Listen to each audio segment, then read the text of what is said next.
లోకానికి వచ్చినాడు పాపులారా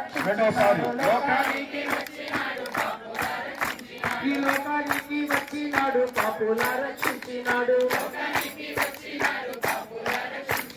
పరిశుద్ధుడు వచ్చినాడే అపరమును తెచ్చినాడే పరిశుద్ధుడు వచ్చినాడే అపరమును తెచ్చినాడే చిత్రాధికారవాడే మన యేసయ్య